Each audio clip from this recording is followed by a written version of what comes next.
Spiritual connection جو ہے نا یہ بہت زیادہ پاورفل ہے. اگر آپ کا وہ پاورفل ہے تو آپ جو ہے اس شمس المعارف کو سمجھ سکتے ہیں، ورنہ آپ سمجھ ہی نہیں سکتے. بسم اللہ الرحمن الرحیم کے اوپر جو احمد البونی نے کام کیا ہے وہ اس سے زیادہ اچھا ہی نہیں. الفا نومیرکس کو اگر سمجھنا نا، میں نے آپ کو کہا تھا کہ گنتی 1 سے 9 تک ہے، پوری دنیا میں گنتی 1 سے 9 تک ہے. بسم اللہ الرحمن الرحیم کے حروف کتنے ہیں؟ 19. 1 سے 9 تک کائنات کا کوئی علم ایسا نہیں ہے جو بسم اللہ الرحمن الرحیم میں بند نہیں ہے. سبحان اللہ. یہ ایسا ہی نہیں ہے کہ قرآن پاک کی ہر سورت کے آغاز میں بسم اللہ الرحمن الرحیم. سورہ توبہ کے اوپر اگر نہیں ہے تو سورہ ابراہیم میں 2 مرتبہ آ گئی، یعنی جتنی صورتیں اتنی بار بسم اللہ الرحمن الرحیم. یہ بسم اللہ الرحمن الرحیم کے حروف کی طاقت کو سمجھیے.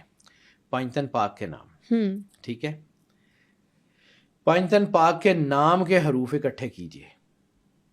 میم ہے میم دال، فے الف توئے میم ہے، عین لام یہ، ہے سے نون، ہے سے یہ نون، 19. بسم اللہ الرحمن الرحیم کے حروف 19. آپ کا کیا خیال ہے کہ یہ حرفی طاقت، یہ ایسے ہی یہ کائنات کی ڈگنیٹریز، یہ وہ اسماء الحسنی ہیں جن کے وجہ سے نبیوں کی مشکلات آسان ہوتی ہیں. اسی لیے بسم اللہ الرحمن الرحیم. اسی لیے احمد البونی نے لکھا ہوا ہے کہ یہ حضرت عیسیٰ علیہ السلام کی زبان کے اوپر بسم اللہ الرحمن الرحیم تھی، جو کہتے تھے ہو جاتا تھا، مردے زندہ کر دیتے تھے، ان کی زبان کے اوپر یہ نقش تھا.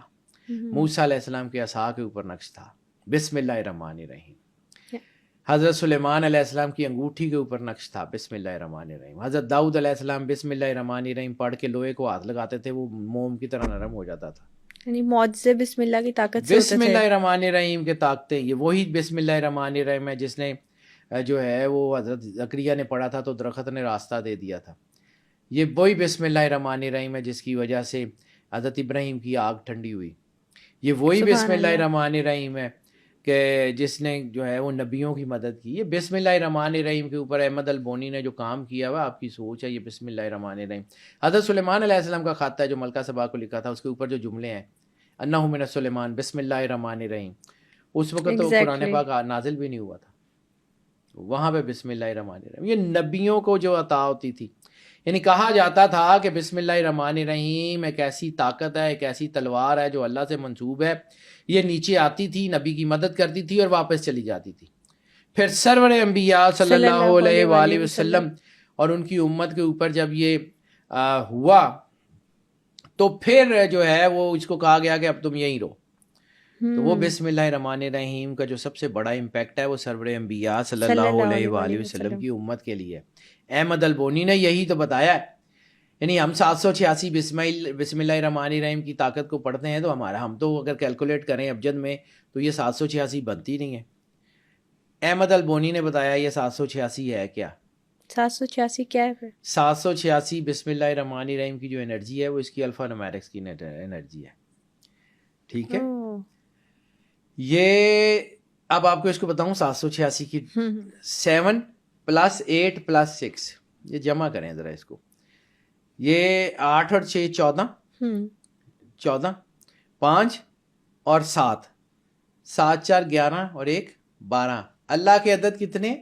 12. بسم اللہ الرحمن الرحیم کی انرجی کتنی ہے؟ 786 12.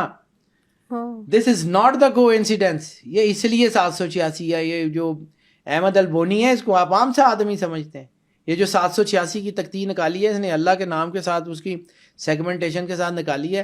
بسم اللہ الرحمن الرحیم وہ خود کہتے ہیں کہ 786 مرتبہ اگر آپ صرف بسم اللہ الرحمن الرحیم پڑھتے رہیں اور اس کو جو ہے وہ 1 سال 12 مہینے پڑھ لیں تو آپ دنیا کا کوئی کام ایسا نہیں ہے جو نہیں کر سکتے، دنیا کا کوئی کام. لیکن پھر وہی کہ آپ کے پاس تلوار تو ہے اور آپ کو پتہ ہی نہیں ہے اس کو یوز کیسے کرنا. یہی انرجی آپ کے گلے پڑ جائے گی، آپ سنبھال کیسے سکیں گے. پھر اس کتاب میں یہ بھی ذکر ہے کہ جی دنیا کی جو مخلوقات ہیں ان سے کیسے مدد لینی ہے.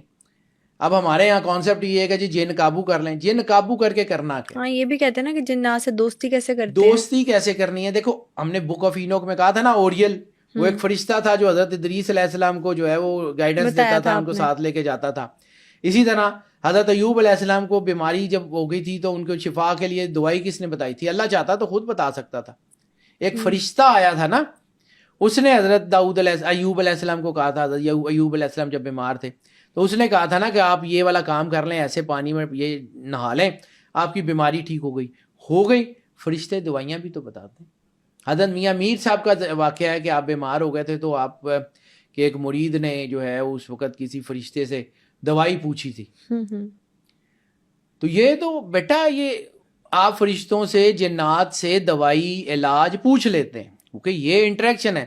لیکن اس بات کو سمجھیے کہ آپ اشرف المخلوقات ہیں, یہ اشرف المخلوقات نہیں ہے. بے شک ایسا ہی ہے. آپ نے ان کو قابو کر کے اپنا وہ ٹیکا جما کے کرنا کیا ہے؟ اللہ کی مخلوق تو اللہ کی مخلوق, اللہ کو تو اس مخلوق سے بھی محبت ہے, آپ کو بہت ہے سکے. تو جب آپ اللہ کی مخلوق پہ ظلم کرتے ہیں نا, چاہے کسی پہ بھی کریں, آپ کو اس کا خمیازہ بھگتنا پڑتا ہے. بالکل سچی بات کہی. تو جنات سے دوستی کرنے کے طریقے ہیں اس میں. اب لوگوں کو یہ سمجھ آتی ہے کہ ہوئے آتے کوئی جنات اور یہ تو ہے, یہ تو جنات کو قابو کرنے کا طریقہ اور یہ اور وہ, لوگوں کو سمجھ ہی نہیں آتی. یعنی آپ سمجھیں کہ یہ اس کتاب کا جو مین ایجنڈا ہے نا وہ اللہ کی قربت ہے. اس کتاب کا مین ایجنڈا جو ہے نا وہ یہ نہیں ہے کہ آپ نے جو ہے وہ جن قابو کرنے ہیں, آپ نے جو ہے وہ پڑھائیاں کرنی ہیں, پڑھنے کا مقصد بھی یہی ہونا چاہیے. اس میں یہ نہیں ہے, کیونکہ اللہ کے 99 نام جیسے میں نے آپ کو کہا اس کے اوپر اسماء الحسنی کے اوپر بہت کام ہے. اور اس بک میں خاص وظائف بھی بتائے گئے ہیں, بہت وظائف بتائے گئے ہیں, بہت کچھ ہے. لیکن آپ نے اس میں سے چننا کیا ہے. اب آپ کو میں پھر کہہ رہا ہوں کہ آپ کے پاس کوئی ایسا کرائٹیریا نہیں ہے کہ جس میں آپ یہ سیگریگیٹ کر سکیں کہ یہ احمد البونی کا ہے اور یہ کسی شیطانی طاقت نے لکھا. کیونکہ 300-400 سال جب یہ کتاب غائب رہی, ٹھیک ہے, ہمارے ہاں ہوتا بھی یہی رہا ہے نا کہ کچھ جو لوگ دین کے یا کچھ جو مذہب کے لوگ ہوتے تھے ان کو جو چیز سوٹ نہیں کرتی تھی وہ غائب کر دی جاتی تھی, یا اس میں پابندی لگ جاتی تھی. جیسے بہت لمبا عرصہ پریس کے اوپر پابندی رہی. پریس کو جو ہے وہ شیطانی مشین کہتے تھے. اس کے چکر میں ترکی کے سلطان بھی قتل ہوئے 2 کہ جی انہوں نے پریس پہ کتاب چھاپ دی تھی. پھر اسی طرح یہ لاؤڈ سپیکر کو کہتے تھے کہ جی یہ شیطانی آواز ہے. ٹھیک ہے, یہ ہمارے ہاں ہوتا رہا ہے. ہم لوگ جو ہے نا وہ چیزیں سمجھ نہیں آتی نا تو ہم پھر اس کو اتنا براڈر پرسپیکٹو میں, اور یہ آج بھی ہوتا ہے. یعنی وہ میں نے کہا نا اد پاٹ جو ہے نا وہ خطرناک ہو جاتے ہیں, زیادہ خطرناک ہے. اور یہ جو ہے ایک جملہ مجھے یاد آ گیا ڈاکٹر علی شریعتی کا. علی شریعتی بہت بڑے آدمی ہیں, بہت ہی بڑے. وہ کہتے ہیں کہ یہ جو میڈیوکر ذہنیت کے لوگ, اب وہ فارسی کا انہوں نے جو جملہ اس کا ترجمہ میں اس طرح تو نہیں کر سکتا, لیکن انہوں نے کہا جی میڈیوکر متوسط ذہن کے لوگ جب حکم کی منزل پہ پہنچتے ہیں نا تو یہ ظالم ہو جاتے ہیں. یعنی ایک بندہ جو ہے وہ متوسط ذہنیت کا ہے, جب وہ ایسے لیول پہ آ گیا کہ لوگ اس کو ماننا شروع ہو گئے ہیں تو وہ پھر یہ سمجھنے لگ جاتا ہے کہ مجھے ہی آتا ہے. پھر وہ اپنے سے جو لرنڈ آدمی ہوتا ہے اس کو مارنے کی, اس کو گرانے کی کوشش کرتا ہے کہ کہیں یہ مجھے ٹکر نہ دے, کہیں یہ میرا علم کی جو کلی نا وہ نہ کھل جائے. اس طرح کے لوگ جو ہیں انہوں نے پھر یہ چیزیں کی اور پھر دین میں اور بہت ساری چیزوں میں دباؤ آیا, جس کی وجہ سے ہماری شریعت کے اندر بھی فرقے بنے اور فرقوں کے اندر بہت کچھ نکلا. ٹھیک ہے, میں بالکل سیدھی باتیں کرنے کا آتی ہوں.